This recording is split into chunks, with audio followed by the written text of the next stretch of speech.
हर एक आरोपी अपने केस को लेकर तड़पता रहता है कि किसी तरह उसमें क्वैशिंग मिल जाए। उसकी लालसा रहती है कि इसका झगड़ा खत्म हो और वह इस समस्या से निजात पा जाए। आरोपियों की यह बेजा तड़पन उनके शोषण के द्वार खोल देती है। अनेक मामलों में वे अपना सब रुपया पैसा लुटाकर तब यह समझ पाते हैं कि ज्यादातर तो क्वैशिंग के नाम पर उनकी जेब कटाई ही की गई है। हम आपको बताते हैं कि सुप्रीम कोर्ट ने अपने निर्णय अमित कपूर वर्सेस रमेश चंद्रा 2012-9 SCC 460 में क्वैशिंग के उद्देश्य से कोर्ट की शक्तियों का विस्तृत विवेचन किया है। कोर्ट ने इस केस में 15 सूत्र दिए थे और कहा था कि यदि आपको अपने केस की क्वैशिंग की संभावना देखनी है तो इन 15 नियमों में देखो। यदि आप अपने केस की क्वैशिंग पाना चाहते हैं तो ये वाले 15 सूत्र लगाकर देखिए। इनसे क्वैशिंग होती हुई दिखाई देती है तो कोर्ट मंजूरी दे देगा, वरना तो नहीं देगा। और ये वाले सूत्र हैं। पहला सूत्र, कोर्ट के पास सेक्शन 482 CRPC में अपरिमित शक्तियां हैं, लेकिन इनका प्रयोग पूरी मितव्ययिता से वह देखभाल करके करना चाहिए। दूसरी बात कही थी, कोर्ट को देखना चाहिए कि सफाई दिए बिना भी क्या आरोपों से अपराध का निर्माण होता दिखाई देता है। यदि बिना सफाई दिए भी अपराध ना बनना दिखाई देता हो तो क्वैशिंग हो सकती है। तीसरा पॉइंट, हाईकोर्ट को अवांछित हस्तक्षेप से बचना चाहिए। वह एविडेंस पर तो बिल्कुल ध्यान नहीं देना चाहिए कि इस स्टेज पर एविडेंस में क्या दिया गया है और क्या प्रूव किया जा सकता है। भीषण अन्याय जैसी चरम परिस्थितियों को छोड़कर अन्य सामान्य परिस्थितियों में कोर्ट को केस की शुरुआत में ही उसे खत्म कर देने की प्रवृत्ति से बचना चाहिए। पांचवा पॉइंट है, यदि कोई कानूनी बंदिश आरोपी के पक्ष में दिखाई देती है और उस केस के चलने का विरोध कर रही है तो भी ऐसे में क्वैशिंग को कर दिया जाना चाहिए। छठा पॉइंट था, कोर्ट को आरोपी की आजादी और कंप्लेनेंट के आरोपी पर केस चला सकने के अधिकार के बीच में एक संतुलन स्थापित करना होगा। पॉइंट नंबर 7 बताया गया था, कोई भी पार्टी हो कोर्ट की प्रक्रिया को किसी अनुचित उद्देश्य के लिए या गैर कानूनी मकसद को पूरा करने के लिए उसे सेक्शन 482 की प्रोसेस का इस्तेमाल करने की इजाजत नहीं देनी चाहिए।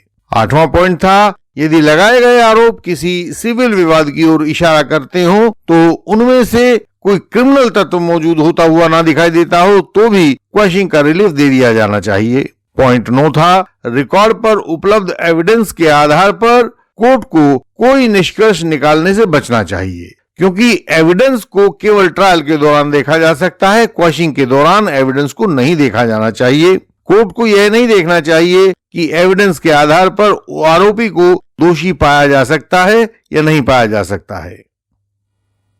पॉइंट 10 बताया था, क्वैशिंग की पिटीशन को डिसाइड करते समय एविडेंस को लेकर एक संपूर्ण व सारगर्भित इंक्वायरी भी कोर्ट को नहीं करनी चाहिए, क्योंकि आरोपी के बरी होने की संभावना या दोषी सिद्ध होने की संभावना को एविडेंस के आधार पर तलाशना यह क्वैशिंग की अवस्था का काम नहीं है। इसे तो ट्रायल के दौरान ही देखा जा सकता है।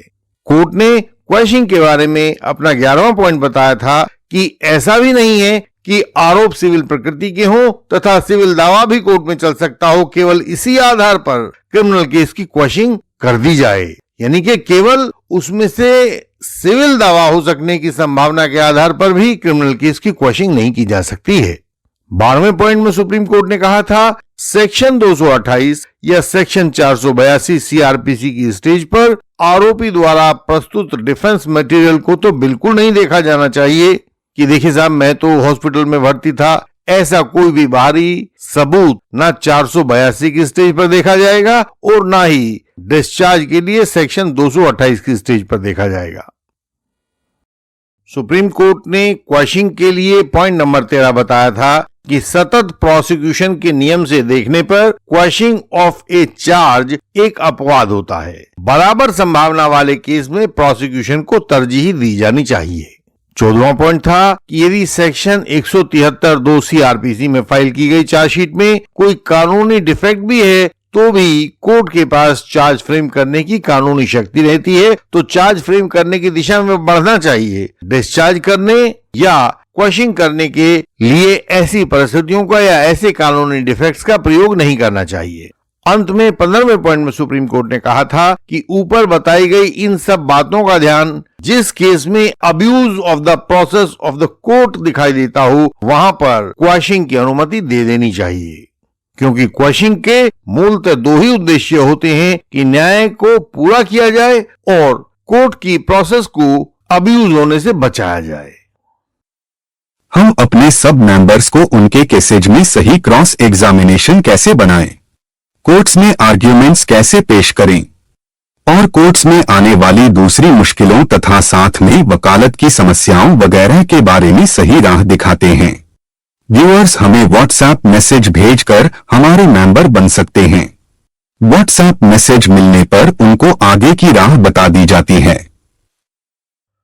आज के केस का नाम है Anil Mishra versus state of UP, SLP criminal number 16426 of 2023 में यह एक क्रिमिनल अपील थी जिसका नंबर था 1335 ऑफ 2024। इसे जस्टिस विक्रम नाथ और जस्टिस सतीश चंद्र शर्मा की बेंच ने 1 मार्च 2024 को डिसाइड किया था। आज के केस में अपलेंट ने 7/8/1999 को सब रेस्पोंडेंट्स के खिलाफ एक एफआईआर दर्ज करवाई थी कि रेस्पोंडेंट्स ने अपलेंट को मारा, पीटा व अगवा करके ले गए। पुलिस इन्वेस्टिगेशन के बाद चार्जशीट कोर्ट में फाइल की गई। जब कोर्ट ने आरोपियों जो इस केस में रेस्पोंडेंट्स भी हैं उनको समन किया तो वे अपनी क्वेश्चनिंग के लिए हाई कोर्ट पहुंचे, लेकिन हाई कोर्ट ने उस क्वेश्चनिंग पिटीशन को डिसमिस कर दिया। उधर ट्रायल कोर्ट के पास केस चल ही रहा था तो वहां से सभी आरोपियों के खिलाफ वारंट हो गए थे, क्योंकि वे हाई कोर्ट में थे और वहां ट्रायल कोर्ट के सामने मौजूद नहीं थे।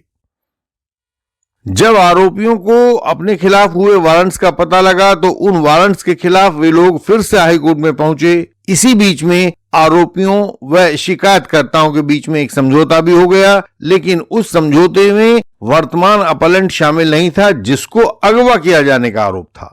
हाई कोर्ट ने कहा कि इस समझौते को हमारे सामने प्रस्तुत करने से पहले इसे संबंधित मजिस्ट्रेट साहब की कोर्ट में पेश किया जाए, जिस पर वह अपना निर्णय दें कि इसमें इस प्रकार के समझौते की क्या गुंजाइश है। इस तरह से एक बलवा, मारपीट, अपहरण के मामले में कुछ पक्षों के बीच में हुआ समझौता मजिस्ट्रेट की कोर्ट के सामने पेश किया गया और इसकी वैधानिकता की जांच मजिस्ट्रेट साहब के द्वारा की गई।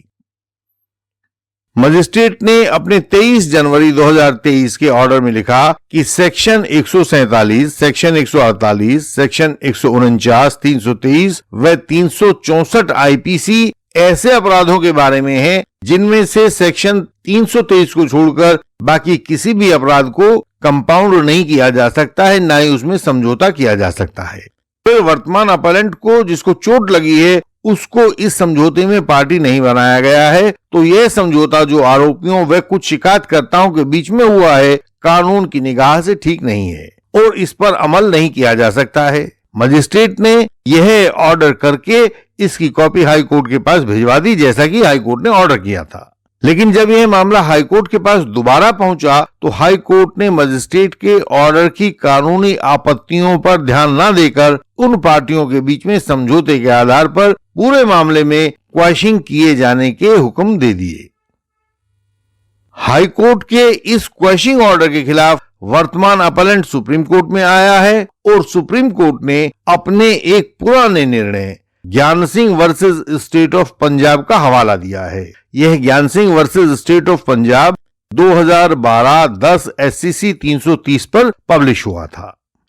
इस ज्ञान सिंह वाले केस में सुप्रीम कोर्ट ने कहा था कि सेक्शन 482 CRPC में हाई कोर्ट के पास अपरिमित शक्तियां होती हैं, लेकिन ये शक्तियां केवल दो परिस्थितियों में ही उपयोग की जा सकती हैं। पहली कि न्याय सुनिश्चित करने के लिए इन शक्तियों का प्रयोग किया जाए और दूसरी कि कोर्ट की प्रक्रिया का दुरुपयोग रोकने के लिए इन शक्तियों का प्रयोग किया जाए। इसी में सुप्रीम कोर्ट ने कहा था कि मर्डर, रेप, डकैती आदि के गंभीर व जघन्य अपराधों को क्वैश नहीं किया जा सकता है। ऐसे अपराध दो व्यक्तियों के बीच के अपराध नहीं होते बल्कि पूरे समाज को प्रभावित करते हैं। इसी तरह से प्रिवेंशन ऑफ करप्शन एक्ट के अपराध भी समझौता करके क्वैश नहीं करवाए जा सकते हैं जैसा कि विद्वान मजिस्ट्रेट ने भी अपने ऑर्डर में लिखा है कि वर्तमान केस की 364, 147, 148 व 149 आईपीसी की धाराएं ऐसी हैं जिनमें समझौता नहीं किया जा सकता है। वर्तमान केस में सुप्रीम कोर्ट ने कहा कि हम अपने पुराने निर्णय जो हमने ज्ञान सिंह वाले केस में किया था उसको पालन करते हुए इस वर्तमान केस में भी हाईकोर्ट के द्वारा क्वैश की गई प्रोसीडिंग्स को दोबारा से रेस्टोर करते हैं, क्योंकि हाईकोर्ट ने यह जो क्वेश्चन की है यह हमारे पुराने निर्णयों की अनदेखी करते हुए की है और उन कानूनों का उल्लंघन करके की है जो कानून हमने इससे पहले क्वेश्चन के लिए स्थापित किए थे।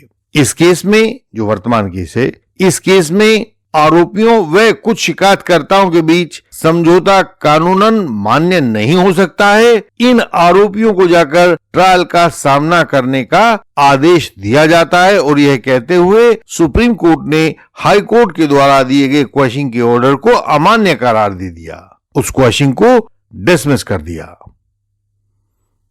यहां उन सब आरोपियों के लिए, उन सब यंग एडवोकेट कलीग्स के लिए और फॉल्स एलिगेशन वॉरियर्स के लिए भी एक संदेश है कि वो जबरदस्ती अपने केस में क्वेश्चन के लिए प्रयास ना करें, क्योंकि क्वेश्चन केवल उन्हीं सिद्धांतों के तहत हो सकती है जो सुप्रीम कोर्ट ने इस विषय में जारी किए हुए हैं, तथा यदि उनका उल्लंघन करके, जो कानून दिए हैं सुप्रीम कोर्ट ने, उनका उल्लंघन करके कोई क्वेश्चन की जाती है और यह बात सुप्रीम कोर्ट की जानकारी में आ जाती है तो वह क्वेश्चन तत्काल प्रभाव से निरस्त कर दी जाएगी और उन आरोपियों को जाकर अपना ट्रायल भुगतना पड़ेगा।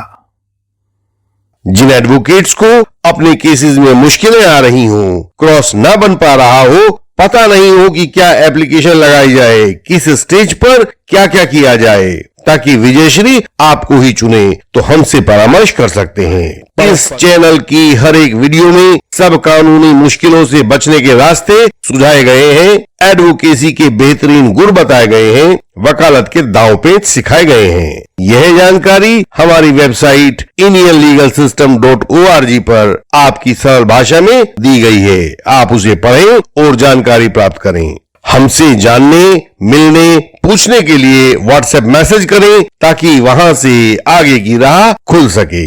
हम आपसे अगली वीडियोस में भी ऐसे ही मिलते रहेंगे। तब तक प्रणाम।